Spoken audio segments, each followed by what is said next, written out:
Halo semuanya, selamat datang kembali di No Monster ID. Nah, hari ini kita akan nge-recap film yang bisa dibilang lagi hot-hotnya cuy. Filmnya berjudul Hellbound. Yes, ini adalah serial televisi yang dirilis di Netflix pada tanggal 19 November kemarin. Film series buatan Korea ini menceritakan tentang malaikat supranatural yang muncul entah dari mana untuk mengutuk dan mengambil jiwa orang-orang menuju ke neraka. Di video ini kita cuma nge-recap episode yang pertama dulu cuy. Nah, baru setelah itu kita akan nge-recap beberapa episode sampai semua episode di season 1 ini kelar semua.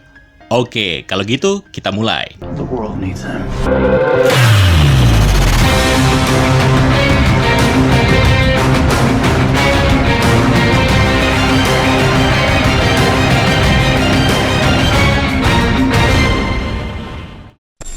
Cerita dimulai di sebuah kota, tepatnya di Korea Selatan. Tampak semua orang beraktivitas sama seperti hari-hari biasanya. Ada yang berangkat kerja, sekolah, dan lain sebagainya. Nah, di sebuah kafe tampak para pelanggan yang sedang menikmati hidangan atau bahkan cuma sekedar ngopi-ngopi. Nah, beberapa orang juga terlihat sedang asik menonton video. Dalam video tersebut tampak seseorang yang bernama Jinsu yang menjelaskan sebuah fenomena aneh, yaitu tentang malaikat yang akan datang dan akan menjemput siapapun orang yang sudah ditentukan untuk dibawa ke neraka. 천사가 나타나서 예언을 합니다.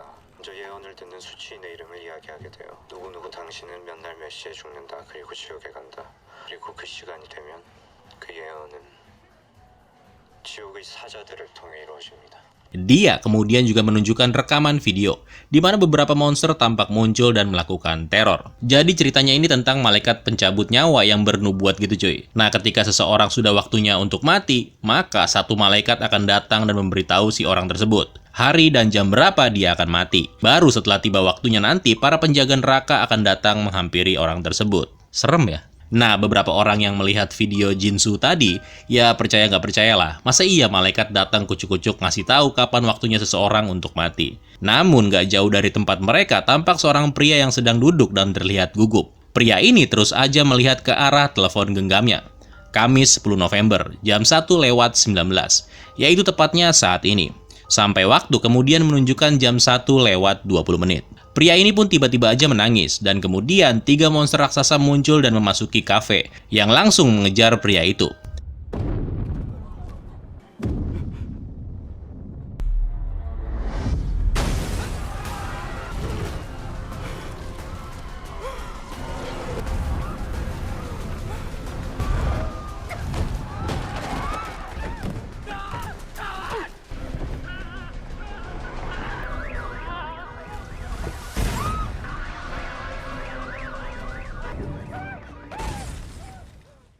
Si pria naas itu dicabik-cabik sampai mati. Setelah itu, ketiga monster ini melakukan semacam ritual, yang kemudian membuat tubuh si pria tadi menjadi gosong.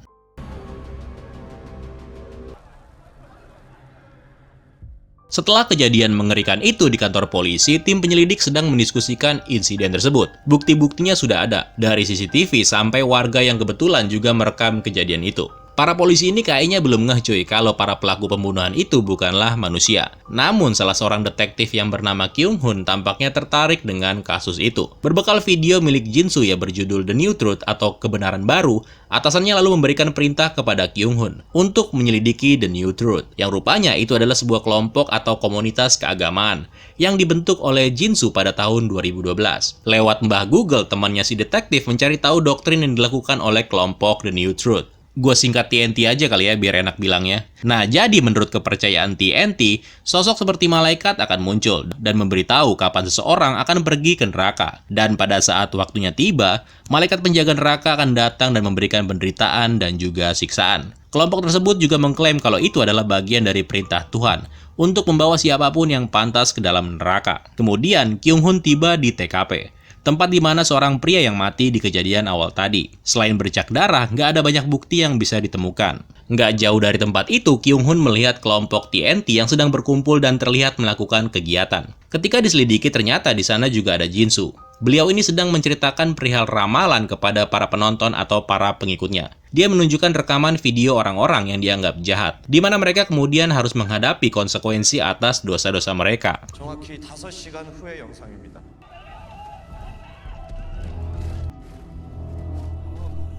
이 사진은 7년 전 일본 다수의 폭행 사기 전과를 가진 사람이었습니다. 비슷해 보이는 이 시신들 모두 여러분들이 보신 것과 같은 방식으로 죽었고 하나같이 죄 지은 사람들이었습니다. 지금 신께서는 너무나 직설적으로 여러분들에게 지옥의 모습을 보여주고 계십니다.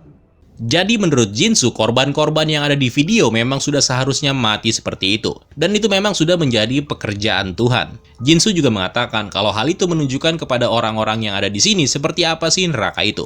Dan dia percaya kalau itu adalah tanda dari Tuhan untuk bisa menjalani hidup dengan penuh kebijaksanaan.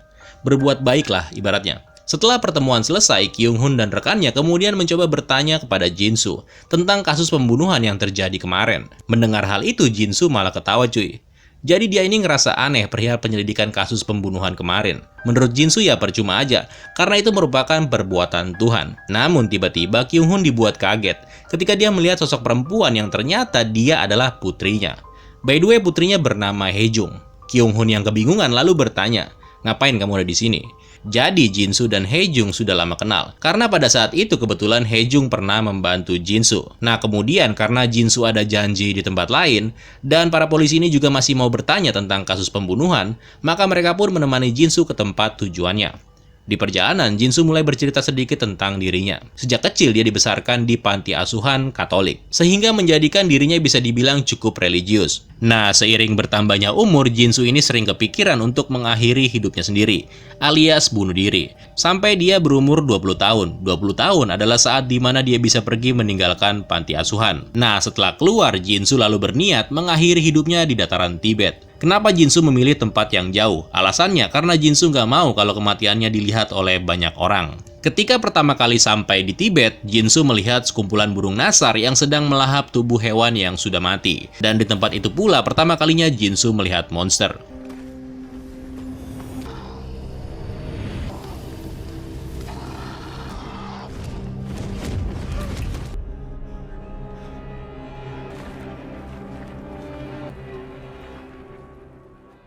Sejak saat itu, Jinsu baru menemukan apa yang dinamakan dengan hidup. Jinsu lalu berkeliling dunia demi mencari jejak Tuhan atau kehendak Tuhan. Nah, kemudian Jinsu juga menjelaskan kalau kelompok TNT itu berbeda dengan kelompok Arrowhead. Jadi selama ini orang-orang selalu mengklaim kalau TNT ada hubungannya dengan Arrowhead. Arrowhead adalah semacam sekte gitu cuy. Kelompok tersebut adalah kelompok yang jauh lebih agresif dan kejam. Mereka bahkan gak segan-segan untuk mengejar dan membunuh orang yang mereka anggap berdosa. Berbeda dengan TNT yang menurut Jinsu mereka cuma ingin memberitahu dunia tentang kehendak Tuhan agar setiap manusia bisa hidup lebih baik. Mendengar perkataan Jinsu, Kyung-hun mendadak tertawa karena teori tersebut. 뭐가 그렇게 재밌으세요? 그걸 정의라고 할 수 있나? 뜯겨 죽을까봐 선하게 산다. 공포가 아니면 뭐가 인간을 참회하게 할까요? 말씀대로라면 그 신은 인간의 자율성을 믿지 않는가 보네. 형사님 참 재밌는 이야기를 하시네요. Tetapi kemudian Jinsu seperti mengorek atau memancing emosi dari Kyung-hun perihal istrinya yang sudah mati dibunuh beberapa tahun yang lalu. Jinsu mengetahui hal itu dari siapa lagi kalau bukan putrinya. Nah kemudian Jinsu bertanya, kemana si pembunuh itu? Apa yang sedang dilakukannya sekarang setelah bebas dari penjara? 자율성이라. 그러네요. 혜정 씨에게 들었어요. 형사님 아내분이 살해당한 사건. 그 살해범은 지금 뭘 하고 있을까요? 법의 처벌을 받고 사회에 복귀해서 잘 살고 있지 않나요? 사람의 자율성이 만든 법 체계가 정말 정의롭다고 생각하세요? 그 살해범은 지금 참회하고 있을까요? Kemudian di malam hari, Kyung-hun menjadi teringat perkataan Jinsu sebelumnya, di mana dia mengingat kembali tentang kematian istrinya. Pada saat itu, Kyung-hun sangat bingung ketika dia tahu kalau istrinya sudah dibunuh.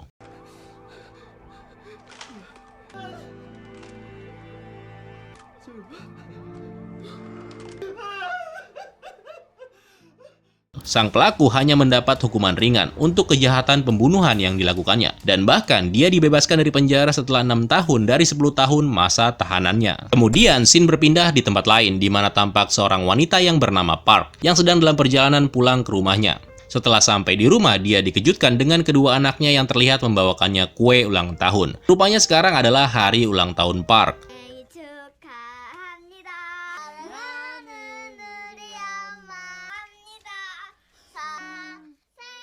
Tetapi kemudian sesuatu muncul di hadapan mereka.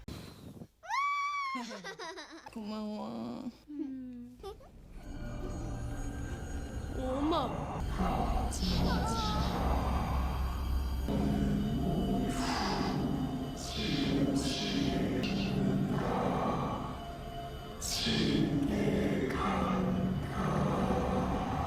Ini gila sih, lu ditampakin nih ceritanya satu sosok yang bilang, "Woi, lu bakalan mati 5 hari lagi, jam 3 sore, dan lu akan masuk neraka." Anjir, kebayang gak lu tuh gimana perasaannya? Ngedenger 5 hari lagi lu bakalan mati aja dengkul pastinya mau copot enggak? Apalagi masuk neraka cuy. Oke, scene kemudian pindah lagi ke sebuah siaran yang dilakukan oleh sekte Arrowhead, di mana salah seorang anggota Arrowhead mencoba mendikte dan mempengaruhi para penontonnya dengan mengatakan mereka sedang melakukan pekerjaan Tuhan dan menyerang orang-orang yang mereka rasa telah melakukan kesalahan dalam kehidupan bermasyarakat. Mereka juga mempengaruhi orang dewasa dan bahkan anak muda untuk menyakiti orang lain dan menayangkannya secara live.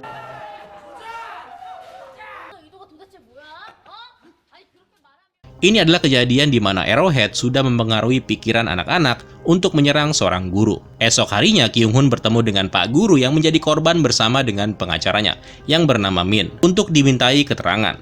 Demikian juga dengan anak-anak berandal yang kini sudah ditahan untuk diinterogasi. Namun, karena anak-anak kunyuk ini masih di bawah umur, jadi nggak bisa diadili dan dihukum. 갑자기 그놈들이 덮쳤어요. 그놈들 다 잡은 겁니까? 뭐 거의 다 잡았어요. 근데 대부분이 미성년자네요. 니네 나쁜 짓 하면 지옥 간다는 거 알아 몰라.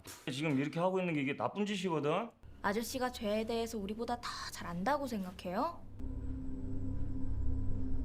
새진리회의 신의 의도는 한 번이라도 읽어봤어요? Setelah itu kita berpindah lagi ke pengacara Min yang sekarang sudah kembali ke tempat kerjanya. Dia kemudian bertemu dengan seorang klien yang ternyata dia adalah Park, si wanita yang akan mati 5 hari lagi. Park lalu menceritakan kalau dia akan mati dan pergi ke neraka. Karena pengacara Min kebingungan, rekan kerjanya lalu memberikan rekaman video, yaitu kejadian di mana sebuah roh datang dan memberitahukan tentang kematiannya. Park juga menjelaskan kalau dia sempat menemui ketua TNT, yaitu Jinsu. Dalam pertemuannya itu, Park mengatakan kalau Jinsu ingin melakukan siaran langsung. Atau dengan kata lain, Jinsu ingin merekam detik-detik ketika Park akan dicabut nyawanya nanti. 아니, 제가 잘 못 들었어요. 뭐를 하고 싶다고요? 그래서 뭘 하든가요, 거기는? 생방송으로 중계를 하고 싶대요. 제가 지옥에 가는 순간을 네? 방송을 하고 싶대요. 미친놈들 진짜.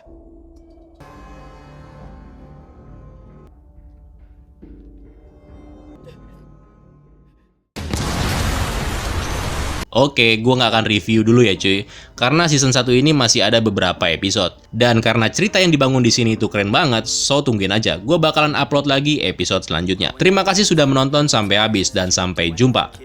Keren lo semua. Ciao. Fireman race cars, the sky's the limit, kids, so shoot for the stars. So I strum that guitar every day, found a passion for music, never went away. I joined a couple bands and played a few shows, tried to impress the girl in the front row. But soon enough, everything starts to change. As you grow up, nobody treats you the same. They try to take your future and make it real safe. You could be a doctor, accountant, or something sane. But yo, whatever happened to the sky?